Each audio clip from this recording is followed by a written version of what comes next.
When I was 10, my father died unexpectedly. Then the lawyer asked if I wanted to stay with my mother, or take the 200 million my father left behind. In my past life, I cried and begged for my mother. In the end, she took my father's death benefit, and immediately married the neighbor Wang. Oh no, I mean Uncle Xiao. I became the burden in their eyes. In the end, I worked myself to death on a construction site.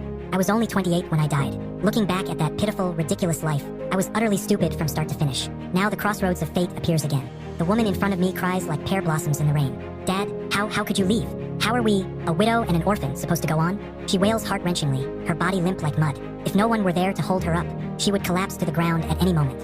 In my past life, I was fooled by this act of hers. I thought she was truly grief-stricken. I thought she couldn't live without me. So I rushed over and hugged her legs, crying and yelling that I had to be with her. And what happened? She took the compensation my father bought with his life. Within 3 months, she happily remarried. She married the man she always called Uncle Xiao, who had been taking care of us. My father's ashes weren't even cold yet. That man moved into our house. He slept in the new bed my father once slept in. And I became the extra, unwanted presence. I became the burden they didn't want around.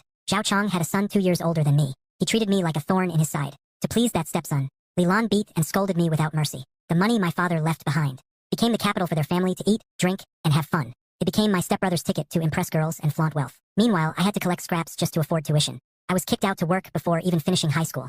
They called it making a man independent early. I carried bricks on construction sites for 10 full years. Finally, I collapsed from overwork. I fell onto a pile of scorching steel bars, and I never woke up again. Now I'm back. Lilan pulls my hand and says, "Don't be afraid, Xiao Ning. From now on, Mom will take good care of you." She hugged me, her tears and snot smearing all over my face. But deep in her eyes, something was hidden. A barely noticeable urgency and greed. Seeing this, I didn't cry or make a scene like in my past life. I just quietly watched her performance with cold eyes. Then my dad's old friend walked over. Also his lawyer, Uncle Zhou. Lawyer Zhou sighed and patted my shoulder. Then he took a document from his briefcase.